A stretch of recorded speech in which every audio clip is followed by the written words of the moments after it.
going to be your typical message, but I want to read a few things, and we're still going to talk about salt a little bit, salt and light, but I want to read a couple other things. I'm going to read Matthew 5 first, and then I want to go to some other places, and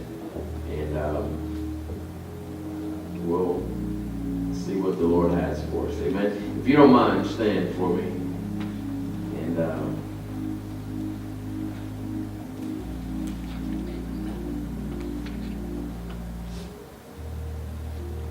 go to Matthew chapter 5, verse 13. I'll read the Message Bible as I have the last several weeks, and I'll read King James. Let me tell you why you're here. You're here to be salt seasoning that brings out the God flavors of this earth. If you lose your saltiness, how will people taste godliness? You've lost your usefulness and will end up in the garbage.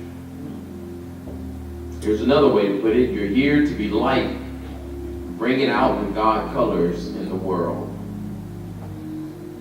God is not a secret to be kept. We're going public with this, as public as a city on a hill. If I make you light bearers, you don't think I'm going to hide you under a bucket, do you? I'm putting you on a light stand.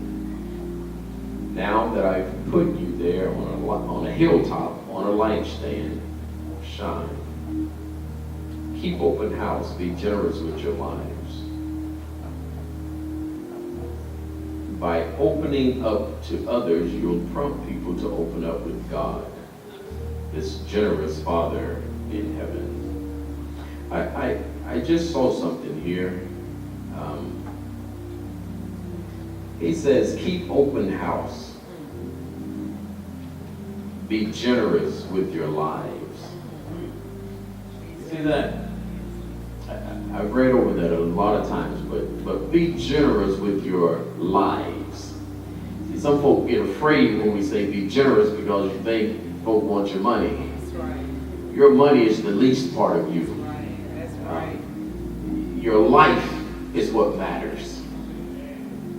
People don't need your money as much as they need your life. Amen. Be generous with your life. In other words, show people the God in you. Yeah. See, if there's something that I can get out of the God in you that your money can't do for me. The God in your life is what's going to help me in this world. Yeah. Be generous with your lives. And in order to be generous with your life in a way that it will help others, you have to have a life that's worth living. And a life without God ain't worth living. And that ain't what you want to show the world. What you want to be generous with is the God that's in you. Somebody say hallelujah. King James,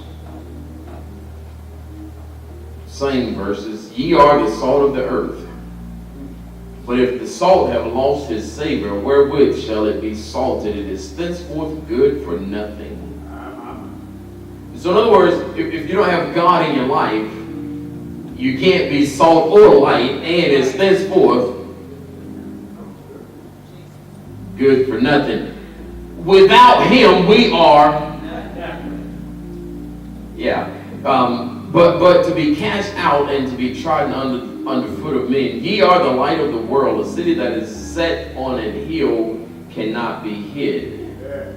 Neither do men light a candle and put it under a bushel, but on a candlestick, and it giveth light unto all that is in the house.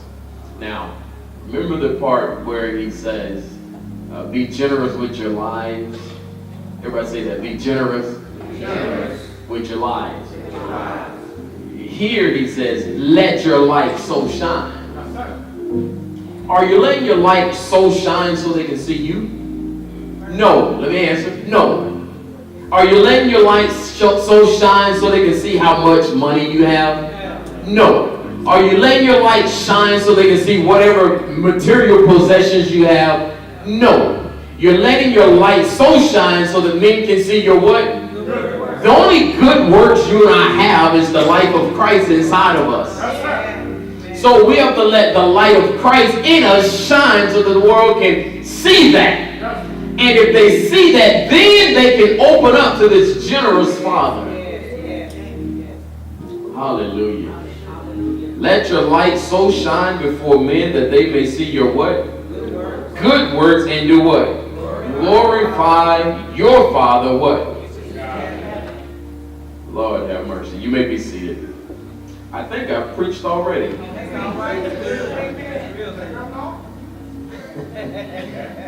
I think that's good. That's good enough right there. But let me read a little bit to you. See, listen, folks. If we're not generous with our lives, meaning showing the world Jesus Christ, that's generous with your life. You got to show the world that God that's inside of you, because otherwise they're not going to see God. Thank you, Mama. Thank you, Ricky. Thank you, Dee. Thank you. What's this wonder? Thank you, thank you, thank you. Amen, lights. Praise the Lord. Matthew chapter 13. Matthew chapter 13. Now I'm going to read some for you, and then if I got enough time, we'll come back to that. And another parable he put forth unto them, saying, the kingdom of heaven is, I'm in Matthew 13:24. The kingdom of heaven is like unto a man which sowed good seed in his field. What kind of seed did he sow? Good seed. But while men slept, his enemy came. Who came? Enemy. And sowed tares among the wheat, and went his way. You ever met a person, they come around to stir up something and they leave? See, some things left alone won't stink. That's right. But if you stir it up, yeah. But while men slept, his enemy came and sowed tares among the wheat and went his way. But when the blade was sprung up and brought forth fruit, then appeared the tares also. So the servants of the householder came and said unto him, Sir, didst not thou sow what kind of seed? Good seed in thy field? From whence then had it tares? Don't you know you can sow good seed and somebody can come in and throw in some tares?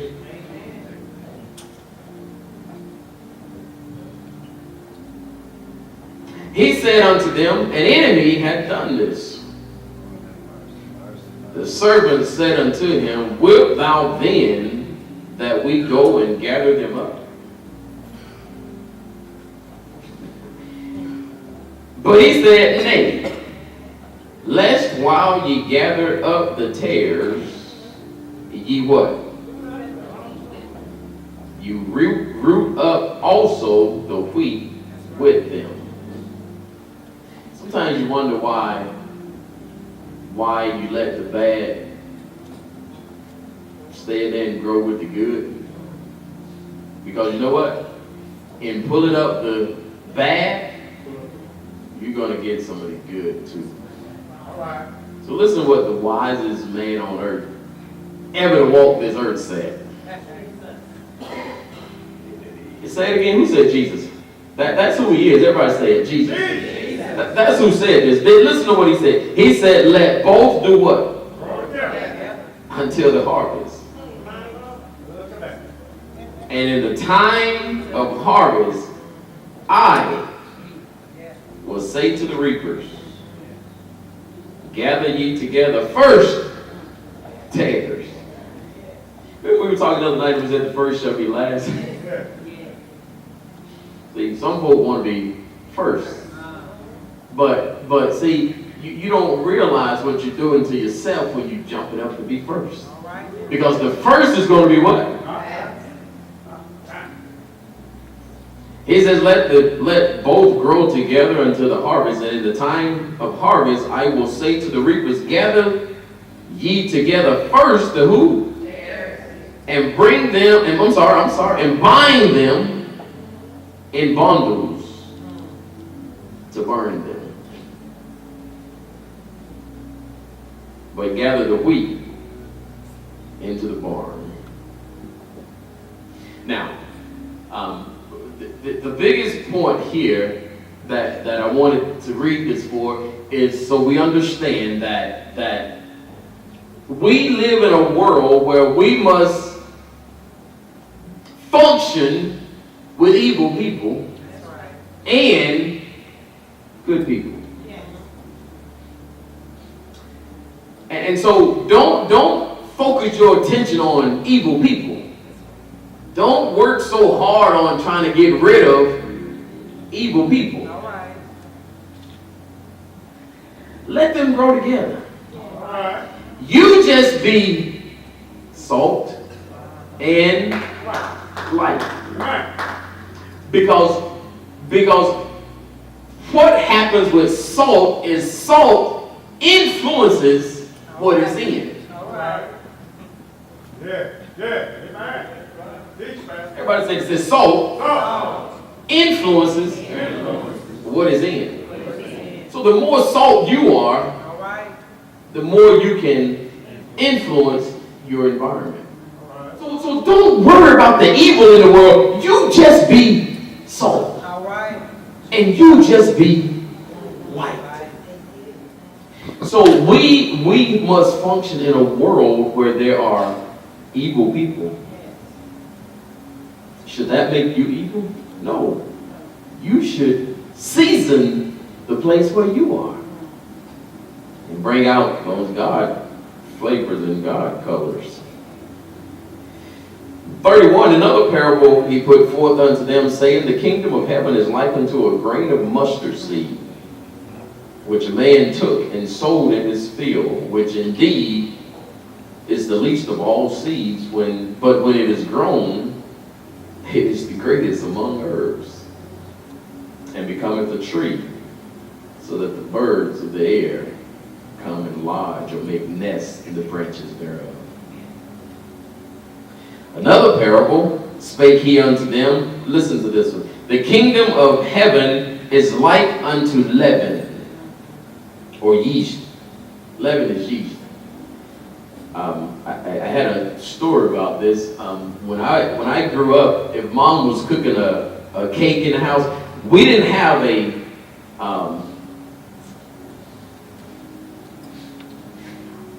we had a shaky house, unlevel house. Yeah.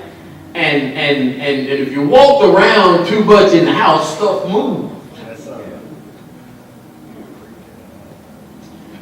Creaking, yeah. You hear all that stuff in the house I grew up in. And mom would tell us when she was baking a cake, we couldn't be moving around and walking around because they used to say, and I didn't understand always, but she used to say, if y'all be still in here because you're going to make the cake fall. And what they did, she put yeast or something inside the cake to make the cake rise. Anybody ever had a bad cake?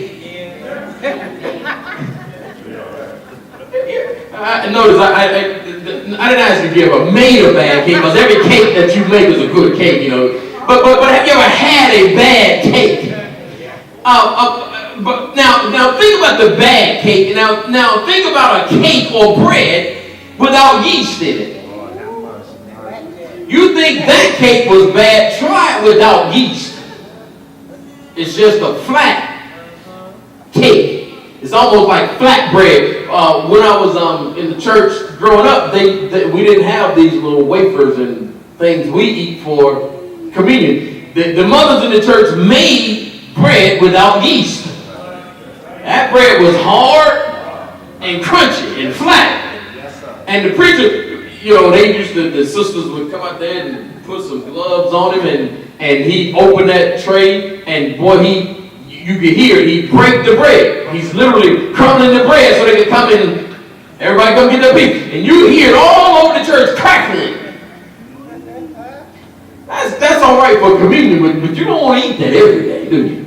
You want some good cornbread that's, skillet level height, come all the way to the top of the pan and get you a good but yeast. You can't put too much yeast in the dough. That's right. Because if you put too much yeast in it, it's gonna flow all over the place. It's gonna do things you don't want it to do. But the point here, the yeast influences the dough. It only takes a little bit of yeast. That's right. And it'll cause the whole cake to rise.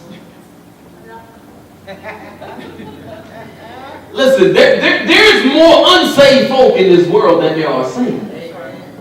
But I believe that our being in this world causes this world to rise to the level that it is. The world is awful. But could you imagine it? Read Bible accounts. Could you imagine the earth and how quickly it would deteriorate if we were not here? Hallelujah. So in a sense, we are here to, we who are being salt and light are here to preserve this earth. Would you believe that we're here, part of our being here is to hold back the wrath of God? Yes, my Lord. Yes. I believe that, and I'm going to take you to some Bible here, and that's what I'm going to close with real soon. Let me read. I'm in the Bible. So another parable. Everybody say that we're here to preserve this earth. And we're holding back the wrath of God from bringing destruction to this earth. I believe that, folks. Keep that. I'm going to come back to that.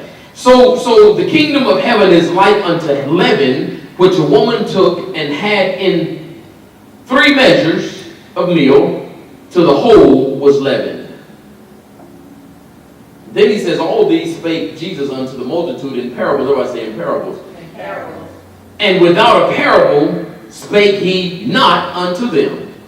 You see that? Everything Jesus said, he spoke in what? Parables.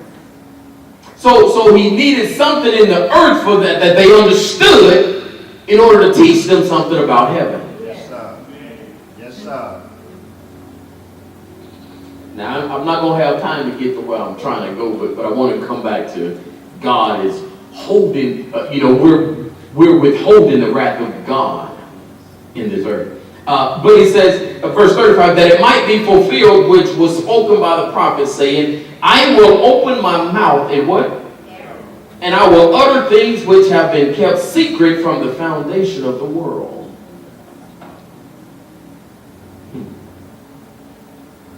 How about say parables?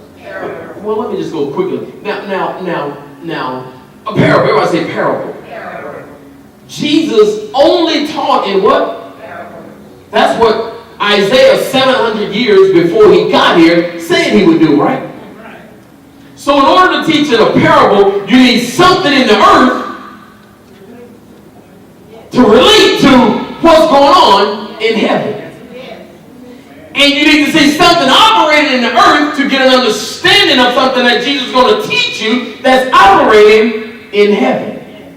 So when he taught, thy will be done on earth, how as it is in heaven, you need patterns there. I say patterns. We need patterns, or we need some kind of example in the earth so Jesus can teach what needs to be taught. Hallelujah. I got to go quickly here, but in Galatians 4:4, Tim, go ahead and pick me up. I got to get out. In Galatians 4:4, It says that when the fullness of time was come. What did God do? God sent forth his son. Now, fullness of time means the right time, the proper time, the set time, the predetermined time. See, if you were to talk about a woman, when you talk about a woman having a baby, the fullness of time is when she reached her 9-month gestation period. Because that's when she's set to have the baby. The fullness of time can't be the first trimester. The fullness of time can't be the second. The fullness of time has to be the time when it's due for the baby to come. Everybody say the right time. See, Jesus, the Son of God, God didn't, listen, we think Jesus, any time is the right time for Jesus to come. And it is in our lives, any time. But God, to bring him to the earth, God said, I need to wait for the right time. So when the fullness of time was come, God sent Jesus. Why did he send? Because he knew what Jesus had to do. Jesus had to come and be able to teach earthly, heavenly things, even though he's dealing with earthly people. So what's happening in the world here when Jesus comes on the scene? When Jesus comes on the scene, if you look in Daniel, it tells you about these different kingdoms that have been in the earth. You had the Babylonians, you had the Persians, you had the Medes, and then you had the Romans. And when you look at that statue that they saw, when they saw that stone that was rolling, that stone, we preached last week, a church built upon the rock. What is the rock? The rock is Jesus. We sing a song, that rock is Jesus, right? So when that stone, when Daniel saw that stone rolling, and when it hit that image, it hit him in a place that represented the Roman Empire, which meant that Jesus, the right time for Jesus to come, the fullness of time, the proper time, would be when the Romans were in charge. Now that's what that really means there. So why is it important for the Romans to be in charge? Because the Romans operated different from the rest of those kingdoms. See, when the kingdoms, when Babylonians and the Persians and the Medes, when they came and they took over a country, they subdued the people, then they took those people back to their home country. What did they do? They made them slaves. That's right. That's how these fellows got to, this is how Daniel and the Hebrew boys got to where they were taken there. But when the Romans took over, the Romans said, no, we're not going to take you out of your home. Yes, we're going to subdue you. We're going to take charge of you, but we're not going to bring you back to Rome. We're going to send Rome to you. Yes, sir. And when they would send Rome to the people, they did it in the form of a governor. Everybody say a governor. That's what Pilate was. Pilate was the governor of the little place in Palestine when Jesus was on trial. Pilate was the governor. He was the representation of the kingdom of Rome inside Palestine. Pilate had the thumb of the king or Caesar at the time. Pilate, if he had his thumb up, you lived. If he turned it down, you died. Pilate was the governor. So when Pilate had Jesus on trial,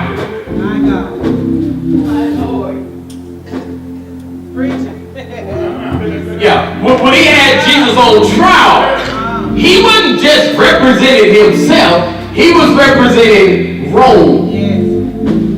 And so Jesus said, God said, okay, now now the people can understand how I operate. So now the time is right for me to send my son.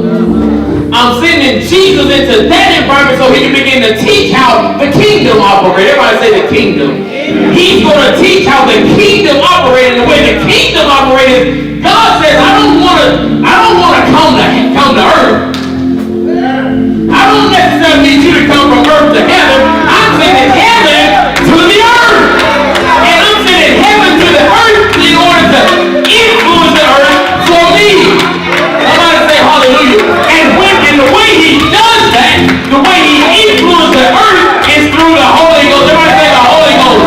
I'm not going to bring you from earth to heaven. I'm going to send heaven to you. And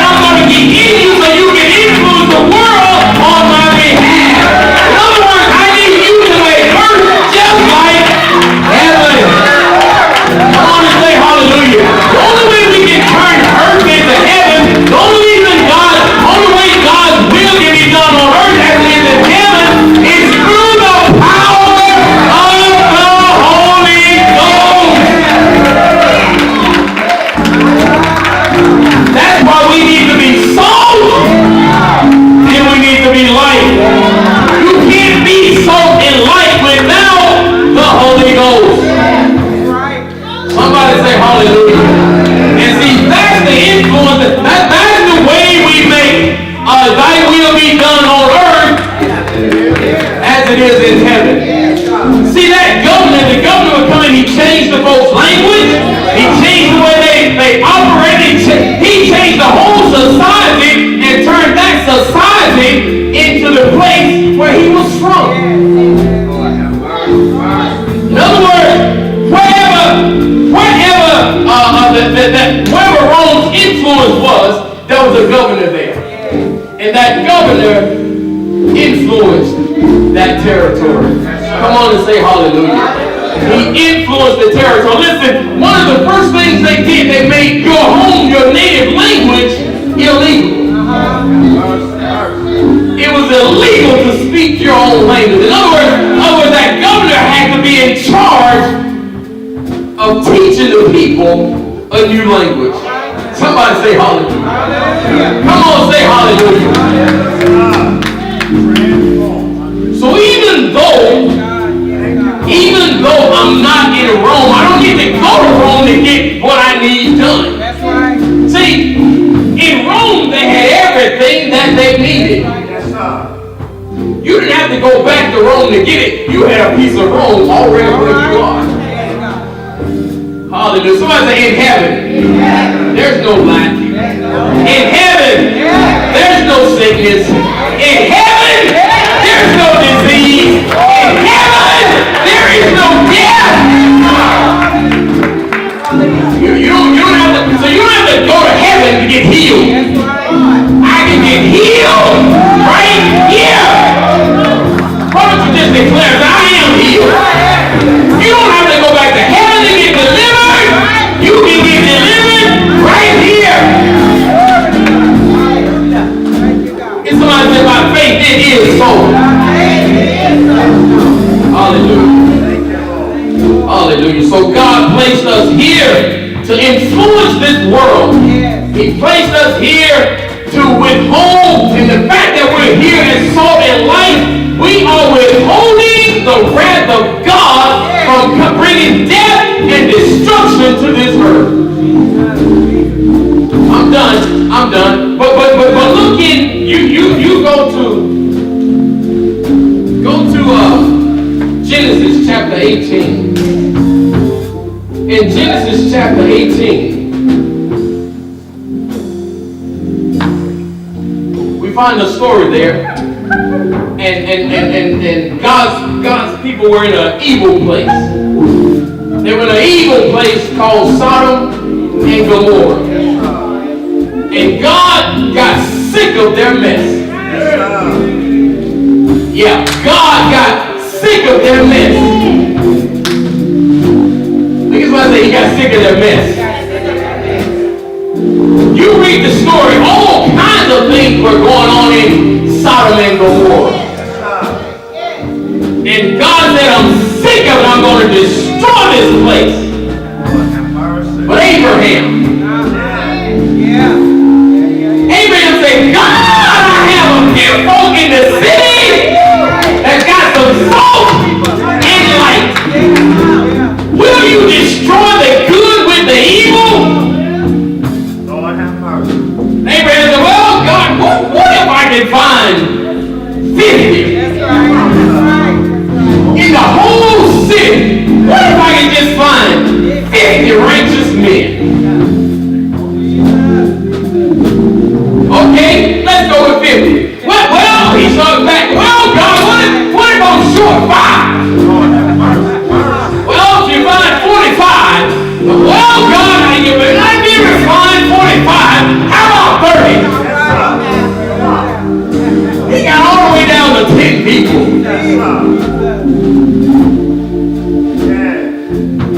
Don't you know you may be the reason? You may be part of the reason God had destroyed Huntsville. God had destroyed Alabama. God had destroyed the United States of America. God had destroyed this earth. Say, because I am salt and I am light. And God is preserving this earth because I am here. The person next to you say, you are important. You are valuable. You are needed. You are wanted.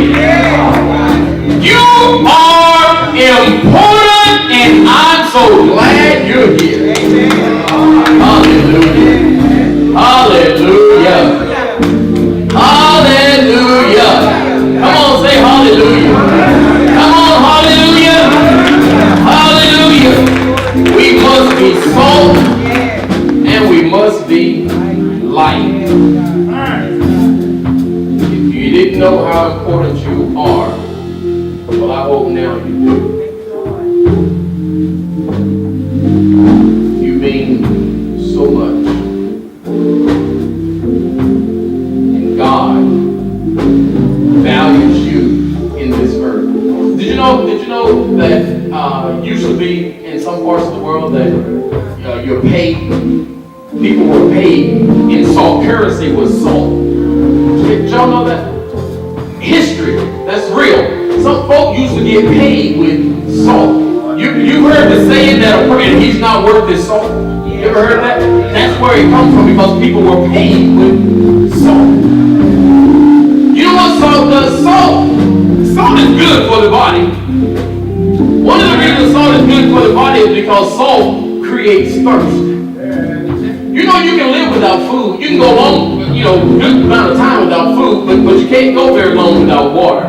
See, salt is introduced to your diet to create a desire for you to drink water so you can live. You know what you and I are supposed to do? You and I are supposed to create thirst in the world. So they have a desire for life. They may not accept your gospel. They may not accept anything about you, but they see you. They recognize that you're light. They want to know, why aren't you stressing out over the things that are going on? They want to know why you're not fussing and fighting, why you're not complaining, why you're not, because I know who I belong to.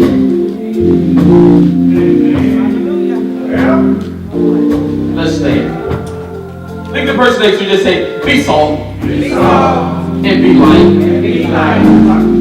Influence, tell them influence. Your surroundings. You know how you influence?